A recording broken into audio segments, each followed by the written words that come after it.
Hi ಗುರು, welcome back to my YouTube channel. Friends, ತುಂಬಾ ಜನ ಕಮೆಂಟ್ ಮಾಡಿದ್ರಿ ಏನಪ್ಪಾ ಅಂತಂದ್ರೆ ಬ್ರೋ, SSLC ಎಕ್ಸಾಮು 3 ಬರೆದಿದ್ದೀವಿ, ಈ ಸರಿ ಪಾಸ್ ಆಗ್ತೀವಿ.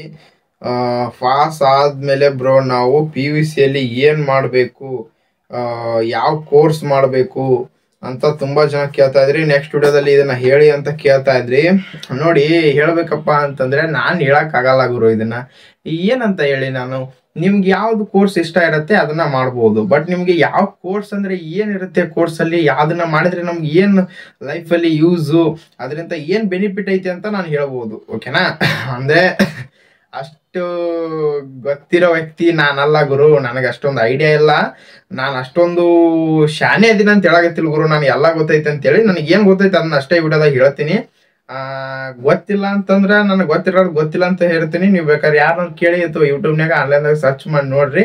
ನನ್ನ ಸಬ್ಸ್ಕ್ರೈಬರ್ಸ್ ಕಮೆಂಟ್ ಮಾಡಿ ಅದ್ರ ಬಗ್ಗೆ ವಿಡಿಯೋ ಬೈ ಅಂತ ಕೇಳ್ಯಾರ ಅಂತೇಳಿ ನಾವು ವಿಡಿಯೋ ಮಾಡಕತ್ತೀನಿ. ಅದು ಬಿಟ್ಬಿಟ್ಟು ಹೋಗ್ಲಿ ಬಿಡ್ರಿ. ಇವಾಗ ಹೇಳೋಣ ಬನ್ನಿ. SSLC ಆದ್ಮೇಲೆ ಇವಾಗ ನೋಡಿ, ನೀವು ಯಾವ್ಯಾವ ಕೋರ್ಸ್ ಮಾಡ್ಬೋದು ಅಥವಾ ಯಾವ್ಯಾವ ಸಬ್ಜೆಕ್ಟ್ ತಗೋಬಹುದು ಅಂತ ನೋಡೋಣ. ಬೋರ್ಡು ಅದು ಬರ್ತಾ ಇಲ್ಲ ಗುರು, ಏನೋ ಸ್ವಲ್ಪ ಆರ್ಡರ್ ಮಿಸ್ಟೇಕ್ ಆಗಿಬಿಟ್ಟೈತೆ, ಬೇರೆ ಲೊಕೇಶನ್ಗೆ ಹೋಗೈತೆ. ಬೋರ್ಡ್ ಬಂದ್ಬಿಟ್ಟಿದ್ರೆ ನಾನು ಡೈರೆಕ್ಟ್ ಆಗಿ ಹಿಂಗೆ ತೋರಿಸ್ಬೋದು. ಇರ್ಲಿ, ಪರವಾಗಿಲ್ಲ. ಬಡ್ರ ಮಕ್ಕಳು ಅಂತ ಅನ್ನೋಕ್ಕಿಂತನೂ ನಾನು ಆರ್ಡರ್ ಮಾಡಿದ್ದೀನಿ, ಕ್ಯಾಶ್ ಆನ್ ಡೆಲಿವರಿನೇ ನಾನು ಮಾಡಿರೋದು. ಬಟ್ ಲೊಕೇಶನ್ ಚೇಂಜ್ ಆಗಿದೆ, ಅದೇನೋ ಮಿಸ್ಟೇಕ್ ಆಗಿದೆ. ಸರಿ, ನೋಡೋಣ. ಇನ್ನು ಸ್ಟುಡಿಯೋ ಅಪ್ಗ್ರೇಡ್ ಇದೆ, ಅದೆಲ್ಲ ಮಾಡ್ಕೊಂಡ್ಮೇಲೆ ನೋಡೋಣ. ಓಕೆ, ಫಸ್ಟ್ ಬಂದ್ಬಿಟ್ಟು ITI ಬಗ್ಗೆ ಮಾತಾಡೋಣ. ITIದಲ್ಲಿ ನೀವು ಏನ್ ಮಾಡ್ಬೋದಪ್ಪ ಅಂತಂದ್ರೆ, ITI ಅಂತಂದ್ರೆ ಕೆಲವಷ್ಟು ಜನ ಏನಂತಾರಪ್ಪ ಅಂತಂದ್ರೆ, ITI ಕಾಲೇಜ್ದಲ್ಲಿ ಗುರು ಹುಡುಗಿರಿರಲ್ಲ, ಏನು ಅಷ್ಟೊಂದು ಎಂಜಾಯ್ ಇರಲ್ಲ ಅಂತ ಹೇಳ್ತಾರೆ ಗುರು. ಫಸ್ಟ್ ತಲೆಯಲ್ಲಿ ನೀವು ಹುಡುಗಿರು ಅದನ್ನ ಬಿಟ್ಬಿಡಿ. ಏನಕ್ಕಪ್ಪ ಅಂದ್ರೆ, ಫಸ್ಟ್ PU ಸೆಕೆಂಡ್ PU ಅಲ್ಲಿ ನೀವು ಏನ್ ಮಾಡ್ತೀರಾ ಅದೇ ನೀವು ಮುಂದೆ ಲೈಫಲ್ಲಿ ಫಸ್ಟ್ ಇಯರ್ ನೀವು ಇಲ್ಲಿಂದ ಏನ್ ಕೋರ್ಸ್ ತಗೋತೀರಾ, ಏನ್ ಕಲ್ಕೋತೀರಾ ಅದು ಅನ್ನೋದೇ ಮ್ಯಾಟ್ರ್ ಆಗುತ್ತೆ. ಇಲ್ಲಿಂದ ನೀವು ಒಂದು ಫಸ್ಟ್ನೇ ಸ್ಟೆಪ್ ಇದು ನಿಮಗೆ. ಫಸ್ಟ್ PU ಸೆಕೆಂಡ್ PU ಯಾವ ಕೋರ್ಸ್ ತಗೋತೀರಾ ಅದು ನಿಮ್ಮ ಲೈಫ್ ಮೇಲೆ ಡಿಪೆಂಡ್ ಆಗುತ್ತೆ. ಮುಂದೊಂದು ದಿನ ನೀವು ಅದರಲ್ಲೇ ಸೆಟ್ಲ್ ಆಗ್ಬೋದು. ಓಕೆನಾ? ITIದಿಂದ ತುಂಬಾ ಬೆನಿಫಿಟ್ ಐತೆ.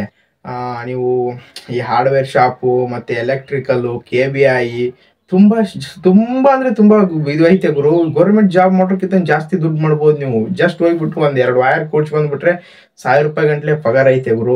ಅಷ್ಟೊಂದು ಸಾಮಾನ್ಯ ಅಲ್ಲ. ಯಾವ್ದನ್ನ ಅಷ್ಟೊಂದು ಕೀಳಾಗಿ ನೋಡ್ಬಾರ್ದು. ಎಲ್ಲದೂ ಕೂಡ ಅದಕ್ಕೆ ಆದಂತ ವ್ಯಾಲ್ಯೂ ಇರುತ್ತೆ. ಓಕೆನಾ? ITI ಒಂದು ಬೆಸ್ಟ್. ನೀವು 2 ವರ್ಷ ಇಲ್ಲಿ ಕೋರ್ಸ್ ಮುಗಿಸ್ಕೊಂಡ್ಬಿಟ್ಟು ಆಮೇಲೆ ನೀವು ಕಂಪ್ನಿಯಲ್ಲಿ ಹೋಗಿ ಆರಾಮಾಗಿ ಕೆಲಸ ಮಾಡ್ಬೋದು. ಫಸ್ಟ್ನೇ ತಿಂಗಳ 20 ರಿಂದ 30 ಸಾವಿರ ಸ್ಯಾಲ್ರಿ ತಗೋಬಹುದು. ITI ಬಗ್ಗೆ ನಿಮ್ಗೆ ITI ಮಾಡಿರೋರನ್ನ, ಅದ್ರ ಬಗ್ಗೆ ಅನುಭವ ಇರೋರನ್ನ ಕೇಳಿ.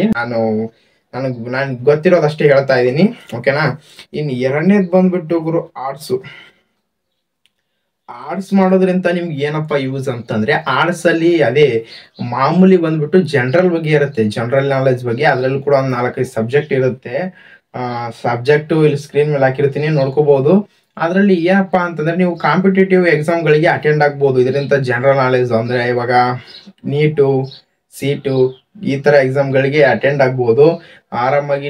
ನಿಮ್ಗೊಂದಿಟ್ಟು ಫಿಸಿಕ್ ಐತೆ ಅಂತಂದ್ರೆ, ನೀವು ಆರ್ಟ್ಸ್ ಇಂತ ಸೆಕೆಂಡ್ PUC ಮುಗಿಸ್ಬಿಟ್ಟು ಫಿಸಿಕಲ್ಲಿ ನೀವು ಫಿಟ್ ಇದೀರಾ ಅಂತಂದ್ರೆ, ನೀವು ಫಾರೆಸ್ಟು ಮತ್ತು ಅಗ್ನಿಶಾಮಕ ಇವೆಲ್ಲ ಇದ್ರ ಮೇಲೆ, ಪೊಲೀಸು ಇದ್ರ ಮೇಲೆಲ್ಲ ಟ್ರೈ ಮಾಡ್ಬೋದು. ಒಳ್ಳೆ ಜಾಬ್ ಆಗುತ್ತೆ. ಬಟ್ ನಿಮ್ಗೆ ತಲೆ ಇರಬೇಕು, ಒಳ್ಳೆ ರೀತಿಯಿಂದ ನೀವು ಕಲಿಬೇಕು ಅದನ್ನ. ಆಮೇಲೆ ನೀಟು ಕೀಟು ಬರೋದಕ್ಕೆ ಆರಾಮಾಗಿ ನೀವು ಒಂದು ಜಾಬ್ ಅನ್ನ ಪಡಿಬಹುದು. ಓಕೆನಾ? ಇದು ಆರ್ಟ್ಸು. ಇನ್ನು ಥರ್ಡ್ ಬಂದ್ಬಿಟ್ಟು ಗುರು, ನೀವು ಅದೇ ಆರ್ಟ್ಸ್ ಅಲ್ಲಿ ಎಜುಕೇಶನ್ ಅಂತ ಬರುತ್ತೆ. ಎಜುಕೇಶನ್ ಬಗ್ಗೆ ನನಗೆ ಅಷ್ಟೊಂದು ಗೊತ್ತಿಲ್ಲ, ನೀವು ಯಾರನ್ನಾದ್ರೂ ಕೇಳ್ಬೋದು. ಮತ್ತೆ ಕಾಮರ್ಸ್ ಬಂದ್ಬಿಟ್ಟು ನನ್ನ ಫ್ರೆಂಡ್ ಮಾಡಿದ್ದಾನೆ, ಅವನು ಕೂಡ ಕ್ರಿಯೇಟರೇ, ಕಾಮರ್ಸ್ ಮಾಡಿದ್ದಾನೆ. ಕಾಮರ್ಸ್ ಅಲ್ಲಿ ಬಂದ್ಬಿಟ್ಟು ನೀವು ಕಾಮರ್ಸ್ ಮಾಡೋದ್ರಿಂದ ನೀವು ಒಂದು ಯಾವ ತರಪ್ಪ ಅಂತಂದ್ರೆ, ನೀವು ಗೂಗ್ಲಿ ಫಿಲಮ್ ನೋಡಿದ್ರೆ ಗೊತ್ತಾಗ್ಬಿಡುತ್ತೆ. ಓಕೆನಾ? ಯಶ್ ಅವರು ಯಾವ ತರ ಬಿಸ್ನೆಸ್ ಮ್ಯಾನ್ ಆಗ್ತಾರೆ ಅಂತ ಹೇಳಿ. ಕಾಮರ್ಸ್ ಸ್ಟೂಡೆಂಟ್ಗೆ ಬಿಸ್ನೆಸ್ ಬಗ್ಗೆ ಜಾಸ್ತಿ ಇರುತ್ತೆ ಗುರು. ಅಂದ್ರೆ ಎಲ್ಲರೂ ಏನ್ ಅನ್ಕೊಂಡ್ಬಿಟ್ಟಿದಾರೆ ಅಂದ್ರೆ, ಕಾಮರ್ಸ್ ಅಂದ್ರೆ ಮ್ಯಾಕ್ಸ್ ಕಾಮರ್ಸ್ ನ ಬರೀ ಗಣಿತ ಇರ್ತೈತಿ ಅಂತ ಅನ್ಕೊಂಡ್ಬಿಟ್ರೆ. ಗಣಿತ ಇರಲ್ಲ ಅದ್ರಾಗ ಜಾಸ್ತಿ. ಹೇಳ್ಬೇಕಂದ್ರೆ ಎಲ್ಲೋ ಸ್ವಲ್ಪ ಗಣಿತ ಯಾವ ತರ ಇರ್ತೈತಿ ಅಂದ್ರೆ, ಈಗ ಎಷ್ಟು ದುಡ್ಡಿಗೆ ಎಷ್ಟು ಬಡ್ಡಿ, ಈ ತರ ಹಿಂಗ ಗಣಿತನ್ಯಾಕೋ ಈ ತರ ಕ್ವಶನ್ ಇರ್ತಾವ. ಅದು ಬಿಟ್ಟು ಗಣಿತ ಈ ಮಾಮೂಲಿ 10th ನ್ಯಾಗ ಕಲ್ತಿರ್ತೀವಲ್ಲ ನಾವು, ಸೈನ್ ಟೀಟಾ ಆರ್ ಟೀಟಾ ಅಂತವ್ ಇರಲ್ಲ ಗಣಿತನ್ಯಾಗ. ಇದು ಅದ್ರಾಗ ಕಾಮರ್ಸ್ನೇ ಭಾಳ ತಲೆ ಕೆಡ್ಸ್ಕೊಂಡಿರಿ ನೀವು. ಆ ಥರ ಇರಲ್ಲ, ಆರಾಮಾಗಿರುತ್ತೆ, ನೀವು ಕಲಿಬೋದು. ಅದರಿಂದ ಬಿಸ್ನೆಸ್ಸಿಗೆ ನೀವು ಭಾಳ ಇಂಪ್ರೂವ್ ಆಗ್ಬೋದು. ಮುಂದೊಂದಿನ ಒಬ್ಬ ಸ್ಟಾಕ್ ಮಾರ್ಕೆಟ್ ಹಿಂಗೆ ಎದ್ರಾಗ ಒಟ್ಟು ದೊಡ್ಡ ಬಿಸ್ನೆಸ್ ಮ್ಯಾನ್ ಆಗ್ಬೋದು. ಐಡಿಯಾ ಭಾಳ ಬರ್ತೈತಿ ಕಾಮರ್ಸ್ ಮಾಡಿದ್ರೆ. ಮತ್ತು ಅದ್ರ ಜೊತೆ ನೀವು ಬ್ಯಾಂಕ್ನ್ಯಾಗ ಜಾಸ್ತಿ ಕೆಲಸ ಆರಾಮಾಗಿ ಜಾಬ್ ಆತವ ಬ್ಯಾಂಕ್ನ್ಯಾಗ. ಯಾಕಪ್ಪ ಅಂದ್ರೆ ಅದ್ರಾಗ ಇರ್ತೈತಿ ಅಕೌಂಟಿಂಗ್ ಅಂತ ಇರ್ತೈತಿ, ಕಾಮರ್ಸ್ನ್ಯಾಗ ಸಬ್ಜೆಕ್ಟ್ ಅಕೌಂಟಿಂಗ್, ಮ್ಯಾಥ್ಸ್ ಈ ತರ ಇರ್ತಾವ. ಅದ್ರಾಗೂ ಸಬ್ಜೆಕ್ಟ್ ಯಾವ್ಯಾವ ಅದಾವು ಮರ್ತೀನಿ ನಾನು, ಇಲ್ಲೆಲ್ಲ ಹಾಕಿರ್ತೀನಿ ನೋಡ್ಬೋದು, ಇಲ್ಕೊಂಡು ಡಿಸ್ಕ್ರಿಪ್ಷನ್ ಕೊಟ್ಟಿರ್ತೀನಿ. ಆ ತರ ಇರ್ತಾವ. ಆರಾಮಾಗಿ ನೀವು ಒಂದು ಜಾಬ್ ಮಾಡ್ತೀರಿ ಮ್ಯಾಥ್ಸ್, ಅದರಿಂದ ನೀವು ಕಂಪ್ಯೂಟರ್ ಕೆಲಸ ಮಾಡ್ಬೋದು, ಬ್ಯಾಂಕ್ನ್ಯಾಗ ಕೆಲಸ ಮಾಡ್ಬೋದು, ಅಕೌಂಟಿಂಗ್, ಬ್ಯಾಂಕ್ ಮ್ಯಾನೇಜರ್, ಈ ತರ ಒಳ್ಳೆ ಜಾಬ್ ಆತವು. ಆರಾಮಾಗಿ ನೀವು ದುಡ್ಡು ಮಾಡ್ಬೋದು. ದುಡ್ಡು ಮಾಡ್ಬೋದ್ರಿಂದ ಕಷ್ಟ ಪಡ್ಬೇಕು ನೀವು, ಅದಕ್ಕೆ ನಿಮ್ಗೆ ಇಂಟ್ರೆಸ್ಟ್ ಇದ್ರೆ ಮಾಡಿ. ಒಳ್ಳೆ ಫ್ಯೂಚರ್ ಐತೆ ಬಟ್ ಲೈಫ್ ಅದಕ್ಕೆ. ಓಕೆನಾ. ನೆಕ್ಸ್ಟ್ ಬಂದ್ಬಿಟ್ಟು ಸೈನ್ಸ್ ಬಗ್ಗೆ ಮಾತಾಡೋಣ ಗುರು. ಸೈನ್ಸು ಏನ್ ಅನ್ಕೊಂಡ್ಬಿಟ್ಟವ್ರ ಅಂತಂದ್ರೆ, ಸೈನ್ಸ್ನ ನಾವು ತಗೊಂಡ್ರೆ ಸೈನ್ಸ್ ನಮ್ಮ ತೋತೈತೆ ಅನ್ಕೊಂಡ್ಬಿಟ್ರೆ ಎಲ್ಲರೂ. ಹಂಗ ಅನ್ಕೊಳಕ್ ಹೋಗ್ಬೇಡ್ರಿ. ಯಾವ್ದು ಈಗ ನೋಡ್ರಿ, ಮನಸ್ಸು ಮಾಡಿ ಕುಂತೇವ ಅಂತಂದ್ರೆ ಯಾವ್ದು ದೊಡ್ಡದಲ್ಲ ನಮ್ಗ. ಈ ಸದ್ ನಾ ಪಕ್ಕ ಲೋಕಲ್ ಆಕ್ಚುಲಿ ಹೇಳ್ಬೇಕಂದ್ರ, ನಾ ಪಕ್ಕ ಲೋಕಲ್ ಹುಡುಗ. ನನಗೆ ಓದುದು ಬರೀದು ಎಲ್ಲ ಇಂಟ್ರೆಸ್ಟ್ ಇಲ್ಲ ನನಗೆ. ಹೈಸ್ಕೂಲ್ದಾಗ ಇದ್ದಾಗ ನಾ ಪೀಡ್ ಗ್ಯಾಪ್ ಮಾಡಿ ಹೊರಗೆ ಹೋಗಿ ಕುಂದಿರ್ತಿದ್ದೀವಿ. ಅದು ಹಂಗಂದ್ರು ನಾ ಈಗ ಮನಸ್ಸು ಮಾಡಿದ್ರೆ ಸೈನ್ಸ್ ತಗೋಬೋದು. ನಾನು ಸೈನ್ಸ್ ತಗೊಂಡು ಸೆಕೆಂಡ್ PUC ಪಾಸ್ ಮಾಡಿ ತೋರಿಸ್ಬೋದು ಮನಸ್ಸು ಮಾಡಿದ್ರೆ. ಯಾವ್ದು ದೊಡ್ಡದಲ್ರಿ ಮನಸ್ಸು ಮಾಡಿದ್ರ. ಆದ್ರೆ ನಾವು ಮಾಡಂಗಿಲ್ಲ.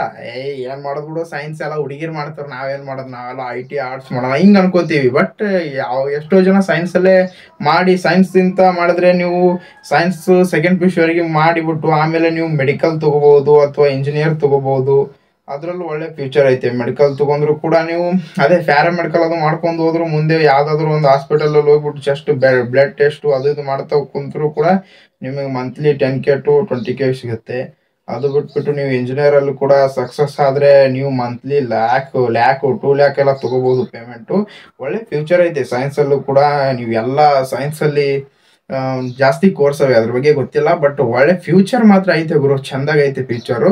ಬಟ್ ಆದ್ರೆ ಸ್ವಲ್ಪ ಖರ್ಚುಗಳು ಜಾಸ್ತಿ ಬರ್ಬೋದು, ನಿಮ್ ಇಷ್ಟ. ಓಕೆನಾ. ಇನ್ನು 5th ಬಂದ್ಬಿಟ್ಟು ಅದೇ IT ಆಯ್ತು, ಆರ್ಟ್ಸ್ ಆಯ್ತು, ಕಾಮರ್ಸ್ ಆಯ್ತು, ಸೈನ್ಸ್ ಆಯ್ತು. ಇನ್ನು ಬಿಟ್ಬಿಟ್ರೆ ಅದೇ ಡಿಪ್ಲೊಮ್ ಮಾಡ್ಬೋದು. ಡಿಪ್ಲೊಮ್ ಯಾವ ಥರಪ್ಪ ಅಂತಂದ್ರೆ, ಡಿಪ್ಲೊಮೊ ಬಂದ್ಬಿಟ್ಟು 3 ವರ್ಷ ಇರುತ್ತೆ, 3 years ಕೋಚಿಂಗ್ ಇರುತ್ತೆ ಅದು. ಅದ್ರಲ್ಲಿ ಬಂದ್ಬಿಟ್ಟು ನೀವು ಡಿಪ್ಲೊಮ್ ಮಾಡಿದ್ರೆ ನಿಮಗೆ ಸೆಕೆಂಡ್ PUC ಎಕ್ಸಾಮ್ ಅನ್ನೋದೇ ಇರಲ್ಲ. ಹೇಳ್ಬೇಕಪ್ಪ ಅಂದ್ರೆ ಡಿಪ್ಲೊಮ್ ನೀವು ಮಾಡಿಬಿಟ್ರೆ ಡಿಪ್ಲೊಮ್ ಅಲ್ಲಿ ನಿಮಗೆ ಸೆಕೆಂಡ್ PUC ಎಕ್ಸಾಮ್ ಇರಲ್ಲ. ನೀವು ಸೆಕೆಂಡ್ PUC ಎಕ್ಸಾಮ್ ಬರೆಯೋ ಅವಶ್ಯಕತೆನೇ ಇರಲ್ಲ. ಡಿಪ್ಲೊಮಾ ಮಾಡಿಬಿಟ್ರೆ 3 ವರ್ಷ ಕೋಚಿಂಗ್ ಇರುತ್ತೆ. 3 ವರ್ಷ ನೀವು ಆರಾಮಾಗಿ ಕಲ್ತ್ಬಿಟ್ಟು 3 ವರ್ಷ ನೀವು ಪ್ರಿಪೇರ್ ಆದ್ರಿ ಅದರಲ್ಲಿ ಅದನ್ನ ಡೀಪ್ ಆಗಿ ತಗೊಂಡ್ಬಿಟ್ಟು ನೀವು ಅದರಲ್ಲೇ ಒಂಥರ ಏನು ಎಲ್ಲ ಕಲ್ತ್ರಿ. ನೀವು ಅದರಲ್ಲಿ ಒಂದು ಮೆಚುರಿಟಿ ನಿಮ್ಗೆ ಅದರಲ್ಲಿ ಸಿಕ್ತು ಅಂತಂದ್ರೆ ಪಕ್ಕ ನಿಮ್ಗೆ ಜಾಬ್ ಆಗುತ್ತೆ ಗುರು. ಡಿಪ್ಲೊಮಾದಲ್ಲಿ ಪಕ್ಕ ಜಾಬ್ ಆಗುತ್ತೆ. 3 ವರ್ಷ ಕಲ್ತು ಆಚೆ ಬಂದ್ಮೇಲೆ ಪಕ್ಕ ಜಾಬ್ ಆಗುತ್ತೆ. ನೀವು ಆರಾಮಾಗಿ ಮುಂದೊಂದಿನ ಒಳ್ಳೇದ್ ಫ್ಯೂಚರ್ ಇರುತ್ತೆ ನಿಮ್ಗೆ. ಅದರಲ್ಲೂ ಕೂಡ ಒಳ್ಳೆ ಕಾಸುಗಳು ಅಂತಂದ್ರೆ ನೋಡಿ, ನಿಮ್ಗೆ ಮಂತ್ಲಿ ಪೇಮೆಂಟ್ ಜಾಸ್ತಿನೇ ಇರುತ್ತೆ ಅವಾಗ ಡಿಪ್ಲೊಮಾ ಮಾಡಿ ಜಾಬ್ ಸಿಕ್ಕರೆ. ಬಟ್ ಡಿಪ್ಲೊಮಾ ಜಾಸ್ತಿ ತಗೊಳಲ್ಲ ಜನಗಳು. ಬಟ್ ಕೆಲವಿಷ್ಟು ಜನ ಅಲ್ಲಿ ಎಲ್ಲೋ ನೋಡಿ, ಇಲ್ಲಿ ಹೇಳ್ತೀನಿ ನಿಮ್ಗೆ, 1000 ಜನ ಸೈನ್ಸು, ಆರ್ಟ್ಸು, ಕಾಮರ್ಸು, IT ಅಂತ ಮಾಡಿದ್ರೆ ಯಾರೋ ಒಬ್ರು ಡಿಪ್ಲೊಮಾ ಮಾಡಿರ್ತಾನೆ, ಅವನು ಡಿಫ್ರೆಂಟು. ಅಂದ್ರೆ ಡಿಪ್ಲೊಮಾದಲ್ಲಿ ಜಾಸ್ತಿ ಕಾಂಪಿಟೇಷನ್ ಅನ್ನೋದು ಇಲ್ಲ. ಓಕೆನಾ. ಇದೇ ಸೈನ್ಸು ಆರ್ಟ್ಸ್ ಜಾಸ್ತಿ ಮಾಡೋದು. ಡಿಪ್ಲೊಮಾದಲ್ಲಿ ಕಾಂಪಿಟೇಷನ್ ಅನ್ನೋದಿಲ್ಲ. ನೀವು ಆದ್ರೆ ಸೆಕೆಂಡ್ PUC ಎಕ್ಸಾಮ್ ಇರಲ್ಲ, 3 ವರ್ಷ ಕಂಟಿನ್ಯೂ ಕಲಿಬೇಕಾಗತ್ತೆ. ಈ ತರ ಕಾಲೇಜ್ ಅದು ಇರಲ್ಲ, ಅಲ್ಲೇ ಹಾಸ್ಟೆಲ್ ಮಾಡಿ ಎಲ್ಲ ಮಾಡಿ ಒಳ್ಳೆ ರೀತಿಯಿಂದ ಕಲಿಬೇಕಾಗತ್ತೆ. ಇವಾಗ ಮಾಮೂಲಿ ಆರ್ಟ್ಸ್ ಮಾಡಿದ್ರೆ ಕಾಲೇಜ್ಗೆ ಹೋಗೋದು, ಮನೆಗೆ ಬರೋದು, ಜಾಲಿ ಕಲಿ. ಬಟ್ ಅದ್ರಲ್ಲಿ ಹಂಗಿರಲ್ಲ, ಅದ್ರಲ್ಲಿ ಜಾಲಿ ಮಾಡಕ್ ಬಿಡಲ್ಲ ಡಿಪ್ಲೊಮಾದಲ್ಲಿ. ಸೊ ನೋಡಿ, ನಿಮ್ ಇಂಟ್ರೆಸ್ಟು ನಾನು ಏನ್ ಹೇಳ್ಬೇಕು ಅದನ್ನ ಹೇಳಿದೀನಿ. ನಾನು ಸಬ್ಸ್ಕ್ರೈಬರ್ಸ್ ಒಬ್ರು ಕಾಮೆಂಟ್ ಮಾಡಿದ್ರು, ಅನ್ನೋ ಕಾರಣಕ್ಕೋಸ್ಕರ ಇದನ್ನೆಲ್ಲ ಹೇಳಿದ್ದೀನಿ. ಬಟ್ ಇದರಲ್ಲಿ ಇನ್ನೂ ಏನೇನಾಯ್ತು ಎಲ್ಲ ಎಷ್ಟೆಷ್ಟು ಇರ್ಬೋದು ನನಗೆ ಗೊತ್ತಿಲ್ಲ. ನನಗೆ ಎಷ್ಟು ಗೊತ್ತಿತ್ತು ಅಷ್ಟು ಮಾತ್ರ ಹೇಳಿದ್ದೀನಿ. ನನಗಿದೆಲ್ಲ ಬೇಸಿಕ್ ಐಡಿಯಾ ಗುರು. ಇದು ಎಷ್ಟು ಅಂದರೆ IT, arts, commerce, science, diploma ಇದರಲ್ಲಿ ಏನೇನಿರುತ್ತೆ ಅಂತ ಹೇಳ್ಬಿಟ್ಟು ನಮಗೆ 7th ಅಲ್ಲೇ ಗೊತ್ತಿತ್ತು ಅನ್ಸುತ್ತೆ. ಏನಕ್ಕಪ್ಪ ಅಂದರೆ 7th ಅಲ್ಲಿ ಒಬ್ಬರು ಬಂದಿದ್ರು ಅವಾಗ, ಯಾರೋ ಸ್ಕೂಲ್ಗೆ ಗೆಸ್ಟು. ಅವ್ರು ಒಂಥರ ನೀಟಾಗಿ ಎಕ್ಸ್ಪ್ಲೇನ್ ಮಾಡಿದ್ರು ನಮಗೆ, ಯಾವ್ದು ಮಾಡಿದ್ರೆ ಏನೇನು ಬರುತ್ತೆ ಅಂತೇಳಿ 7th ಅಲ್ಲೇ ಹೇಳಿದ್ರು ಅನ್ಸುತ್ತೆ. ನನಗೆ ಅವಾಗ ಅವ್ರು ಹೇಳಿರುವಂಥದ್ದನ್ನ ನಾನು ಇವತ್ತು ಹೇಳ್ತಾ ಇದ್ದೀನಿ. ಅದು ಬಿಟ್ಬಿಟ್ಟು ನಾನು ಎಲ್ಲೋ ಸರ್ಚ್ ಮಾಡಿ ನೋಡಿ ಹುಡುಕೊಂಡು ಮಾಡಿಲ್ಲ ಗುರು. ನನಗೆ ಅಷ್ಟೊಂದು ತಾಳ್ಮೆ ಇಲ್ಲ. ನನಗೆ ಏನು ಗೊತ್ತೈತೆ ಅದನ್ನ ಹೇಳಿದ್ದೀನಿ. ಸೊ ನಿಮಗೆ ಇನ್ನೂ ಜಾಸ್ತಿ ನಾಲೆಜ್ ಬೇಕಂದ್ರೆ ನೋಡ್ಕೋಬಹುದು ಯೂಟ್ಯೂಬಲ್ಲಿ. ಸೊ ಇಷ್ಟೇ ಆಗಿತ್ತು ಇದೊಂದು ವಿಡಿಯೋ. ಇಷ್ಟ ಆದರೂ ಸಬ್ಸ್ಕ್ರೈಬ್ ಮಾಡ್ಕೊಳ್ಳಿ, ಲೈಕ್ ಮಾಡಿ.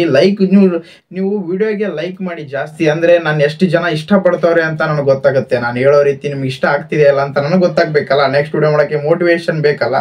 ಸೊ ಜಾಸ್ತಿ ಲೈಕ್ ಮಾಡಿ, ಆದಷ್ಟು ನಮಗೆ ಇಷ್ಟು ಜನ ಇಷ್ಟಪಡ್ತವ್ರಪ್ಪ ಅಂತ ಒಂದು ಖುಷಿ ಸಿಗುತ್ತೆ. So thank you guys, love you all.